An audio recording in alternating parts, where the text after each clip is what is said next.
Hollywood pop culture और super heroes के कई कमाल के अपडेट्स के साथ welcome back to Neti news. चलो सबसे पहले आ जाते हैं डेडपूल एंड वुल्वरीन पे और बात करते हैं कि कैसे डेडपूल एंड वुल्वरीन ने द एवेंजर्स को पीछे छोड़ दिया है। तो रिसेंटली आपको पता ही होगा कि ये मूवी काफी तगड़ा बॉक्स ऑफिस कलेक्शन कर रही थी। तो हाँ, इसी कलेक्शन को कंटिन्यू करते हुए इस वीक बॉक्स ऑफिस कलेक्शन पे डेडपूल 3 ने द एवेंजर्स को पीछे छोड़ दिया है और 5th highest grossing super hero movie बन चुकी है। ऐसा इस मूवी ने डोमेस्टिक बॉक्स ऑफिस कलेक्शन में किया, जहां एवेंजर्स को पीछे छोड़ते हुए ये नंबर 5th पे आ चुकी है। हाँ, लेकिन वर्ल्ड वाइड में अभी भी द एवेंजर्स का कलेक्शन डेडपूल एंड वुल्वरीन से ज्यादा ही है, पर डोमेस्टिकली डेडपूल एंड वुल्वरीन ने द एवेंजर्स को पीछे छोड़ दिया है। वैसे हाँ, आप में से कई लोग पूछ रहे थे कि भाई इसका ओटीटी रिलीज कब होगा, डिजिटल रिलीज कब होगा, तो इस बात के भी कुछ रिपोर्ट्स आ चुके हैं। 1 अक्टूबर को डेडपूल एंड वुल्वरीन को डिजिटली रिलीज कर दिया जाएगा। मतलब 1 अक्टूबर के बाद से आप इसको डिजिटली परचेस कर पाओगे और अनऑफिशियली आप लोग क्या करते हो मुझे पता है। वैसे हाँ, ये भी रिपोर्ट है कि 22 अक्टूबर से इसका ब्लू रे 4K अल्ट्रा एचडी में रिलीज किया जाने वाला है।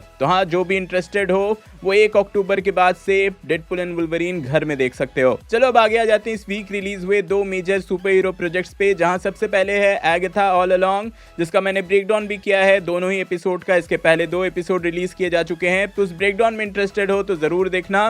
वैसे अगर इसके रॉटेन टोमेटोज की रेटिंग की बात करें तो क्रिटिक्स ने इसको 79% की रेटिंग दी है और ऑडियंस ने 80% की। वहीं इसके साथ जियो सिनेमा पे पेंगुइन को भी रिलीज कर दिया गया है और इसका 1 एपिसोड अभी रिलीज किया जा चुका है। और अगर इसके रॉटेन टोमेटोज की रेटिंग की बात करें तो क्रिटिक्स ने इसको 94% की रेटिंग दी है और ऑडियंस ने 89% की, जो कि बहुत ही ज्यादा अच्छा है। और इसके प्रमोशन भी जोरों शोरों से चल रहा है, जहां कारमाइन फैल्कोनी का ये फर्स्ट लुक रिवील किया गया और इस सीरीज का टाइमलाइन रिवील करते हुए कुछ न्यूज पैनल्स भी रिवील किए गए थे, जो कि आप अभी स्क्रीन पे देख रहे हो। इन न्यूज पैनल्स में ये दिखाया गया कि द बैटमैन से लेकर द पेंगुइन के बीच में जो 1 वीक का डिफरेंस है, उस 1 वीक में क्या क्या हुआ है। चलो अब द पेंगुइन की बात हो रही है तो ऑब्वियस है द बैटमैन पार्ट 2 की भी बात होगी ही। कई फैंस हैं जो कि इसका वेट कर रहे हैं। मैं पर्सनली खुद इसके लिए एक्साइटेड हूं। तो हाँ, सबसे मेजर अपडेट जो इससे निकल कर आ रही है, एक मेजर रिपोर्ट है कि भाई इसकी जो स्टोरी होगी वो विंटर सीजन में टेक प्लेस करेगी। मतलब गॉथम में ठंड का सीजन आ चुका होगा, जिससे फैंस एक्सपेक्ट कर रहे हैं कि मिस्टर फ्रीज जो विलन है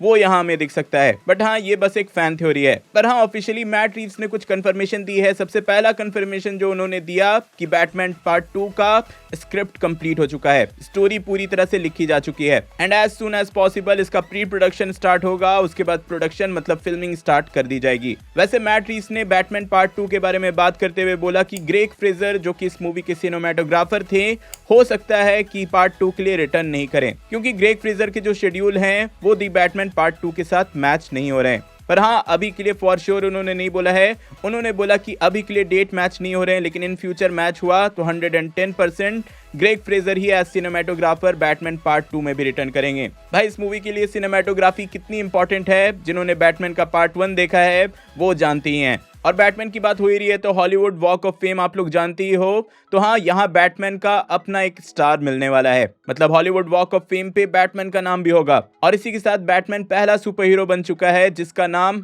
हॉलीवुड वॉक ऑफ फेम पे होगा। चलो अब आगे आ जाते हैं हम सबके फेवरेट सेक्शन, कुछ छोटे मगर मेजर अपडेट्स पे, जहां सबसे पहले है IIT वाराणसी। अब आप लोग सोच रहे होंगे कि सुपर हीरोज के अपडेट के बीच IIT वाराणसी कहां से आ गई। तो भाई रिसेंटली IIT वाराणसी के मैकेनिकल ब्रांच में कैप्टन अमेरिका का ये क्वेश्चन पूछा गया है, जो कि आप अभी स्क्रीन पे देख रहे हो। ये question directly Avengers end game से था, जहां कैप्टन अमेरिका के वर्दीनेस पे क्वेश्चन पूछा गया, थॉर के म्योनिर का मास, मोमेंटम, ये सब कैलकुलेट करने के लिए बोला गया। तो हाँ भाई, एवेंजर्स एंड गेम भी हमारे एजुकेशन सिस्टम में घुस चुका है। इसलिए मैं हमेशा बोलता हूँ कि भाई पढ़ाई के साथ साथ मूवी देखना भी इंपॉर्टेंट है। देन वेडनेसडे का सीजन 2 आ रहा है, ये बात सबको पता है। तो इसको लेकर ये अपडेट दिया गया कि इसके 4 एपिसोड को टिम बर्टन डायरेक्ट करने वाले हैं। फिर हैरी पॉटर की जो सीरीज आ रही है, इसका सब लोग वेट कर रहे हैं। तो भाई इससे भी कई सारे अपडेट्स निकल कर आए हैं। सबसे पहले तो किसकी कास्टिंग चल रही है, ये बात मैंने पहले ही बता दिया था। अभी जो है वो इस शो का स्क्रिप्ट लिखा जा रहा है, स्क्रीन प्ले लिखा जा रहा है। उसके बाद obviously pre production, post production, filming, ये सब होगा। और जो ये सीरीज है वो लेट 2026 से अर्ली 2027 में रिलीज होना स्टार्ट होगी। मतलब अभी अच्छा खासा टाइम है। लेकिन हाँ, इसी सीरीज से एक मेजर रूमर निकल कर आया है जो कि बहुत ही ज्यादा अमेजिंग है। भाई बहुत टाइम से लोग फैन कास्टिंग करते रहते थे कि किलियन मर्फी को लॉर्ड वोल्डेमॉर्ट का कैरेक्टर मिलना चाहिए। तो रूमर्स की माने तो ऐसा होने वाला है। किलियन मर्फी को लॉर्ड वोल्डेमॉर्ट का कैरेक्टर रोल ऑफर किया गया है। तो लेट्स सी ऐसा होता है या नहीं। आप लोग कमेंट में जरूर बताना कि आपको ये कास्टिंग अच्छी लगेगी या नहीं। मुझे तो पर्सनली बहुत ज्यादा पसंद आई। देन कास्टिंग की बात हो ही रही है तो वन पीस में 2 और कैरेक्टर्स को कास्ट कर दिया गया है, जो कि आप अभी स्क्रीन में देख ही रहे हो। पर्सनली जो मैंजेलिनो को देख के मैं और भी ज्यादा सीजन 2 के लिए एक्साइटेड हो चुका हूँ। आप वन पीस का सीजन 1 देखे या नहीं, कमेंट में जरूर बताना। देन शोगन की सीरीज आई थी, सब जानते हैं, और उसने इस बार रिकॉर्ड तोड़ दिए हैं। इस सीरीज को टोटल अभी तक 18 एमी अवार्ड्स मिले हैं और रिपोर्ट्स की माने तो भाई इसके 2 और सीजन को ग्रीन लिट कर दिया गया है। मतलब हाँ, शोगन का सीजन 2 एंड सीजन 3 आने वाला है और सीजन 2 की फिल्मिंग जो है वो 2025 में स्टार्ट हो जाएगी। एंड ऑब्वियसली लीड एक्टर जो हैं वो यहाँ रिटर्न करने वाले हैं। तो हाँ, ये थे छोटे मगर मेजर अपडेट्स। अब आगे आ जाते हैं स्पाइडरमैन की नई डील पर। मतलब मार्वल स्टूडियोज और सोनी के बीच में हमेशा स्पाइडरमैन को लेकर डील होता ही रहता है, तो उसी डील को लेकर कुछ नए अपडेट्स निकल कर आ रहे हैं। सबसे पहला इस डील का जो पॉइंट निकल कर आ रहा है कि मार्वल स्टूडियोज और सोनी के बीच जो नई डील हो रही है उससे एमसीयू वाले स्पाइडरमैन के कैरेक्टर को अपने और भी दूसरे प्रोजेक्ट्स में यूज कर पाएंगे। मतलब एंड गेम तक तो ये डील था ही, लेकिन एंड गेम के बाद जो नई डील हुई थी उसमें बस स्पाइडरमैन का यूज इसके सोलो मूवी में होना था, पर अब इस डील को और एक्सपैंड किया जा रहा है और फिर से जो दूसरी मूवीज होती हैं उसमें भी स्पाइडरमैन के कैरेक्टर को दिखाया जा सकेगा, अगर डील गो थ्रू हुई तब। मतलब ऑब्वियसली ऐसा इसलिए किया जा रहा है कि स्पाइडरमैन को Avengers doomsday, Avengers secret Wars ऐसी मूवीज में दिखाया जा सके। मतलब इसके बिना तो कोई सेंस ही नहीं बनेगा। लेकिन र्यूमर्स की माने तो सोनी वाले बदले में ये भी डिमांड कर रहे हैं कि मार्वल स्टूडियोज वाले उन्हें परमिशन दें स्पाइडरमैन के कैरेक्टर को अपनी मूवीज में यूज करने के लिए। मतलब जो नॉन एमसीयू मूवीज है, वेनम, क्रावेन द हंटर, या फ्यूचर में जो भी वो मूवी बनाएंगे उसमें भी ये स्पाइडरमैन का कैरेक्टर दिखे, इसका भी डील हो सकता है।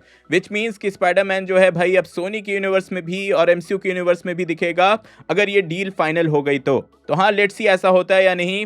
वैसे मैंने इस पर एक पूरी वीडियो रिसेंट में बनाई थी जिसमें मैंने सजेस्ट भी किया था कि एक नई डील होनी चाहिए स्पाइडरमैन और सोनी के बीच में। तो हाँ, अब ऐसा लग रहा है कि अब वैसा कुछ होने वाला है। लेट्स सी क्या होता है। चलो अब बात कर लेते हैं इस वीक रिलीज हुए पोस्टर्स एंड ट्रेलर्स पे। जहां ऑब्वियसली अभी स्पाइडरमैन की बात हुई है तो वेनम की बात कर लेते हैं। तो वेनम के 2 नए ऑफिशियल पोस्टर्स रिलीज किए गए हैं, जो कि आप अभी स्क्रीन पे देख रहे हो। और इस मूवी में नल दिखने वाला है, आपको पता ही होगा, जिसको सोनी वाले के शब्दों में बोला जाए तो भाई ये सोनी के यूनिवर्स का थैनोस होने वाला है। देन ड्यून प्रोफेसी का ये एक नया ऑफिशियल पोस्टर रिलीज किया गया। फिर स्क्विड गेम के सीजन 2 का भी ये एक ऑफिशियल पोस्टर रिलीज किया गया है, साथ ही एक छोटा सा टीजर भी। इसके साथ वेंसडे की सीजन 2 का बिहाइंड द सीन दिखाते हुए नया एक टीजर रिलीज किया गया। फिर अवतार द लास्ट एयरबेंडर के सीजन 2 का कमिंग सून करते हुए नया टीजर रिलीज किया गया है। फिर आई एम श्योर आप लोग बैटमैन के फैन हो तो बैटमैन का एक नया एनीमे आ रहा है, बैटमैन वर्सेस याकुजा, उसका भी एक नया टीजर रिलीज किया गया। साथ ही जाते जाते जोकर फॉली अदू का फाइनल ट्रेलर रिलीज कर दिया गया है। तो हाँ, ये थे इस वीक के अपडेट्स। होप सो कि आप पूरी तरह से अपडेटेड हो गए होंगे। इफ हाँ तो वीडियो लाइक करना, शेयर करना, चैनल पे नए हो तो सब्सक्राइब करके जाना। आगे था ऑल अलोंग के एपिसोड 1 का ब्रेकडाउन देखने के लिए ऊपर वाली वीडियो देखें और नल की कॉमिक बुक स्टोरी जानने के लिए नीचे वाली। मैं जल्दी और नए वीडियो लेकर आऊंगा। टिल देन बी देसी बी नर्ड।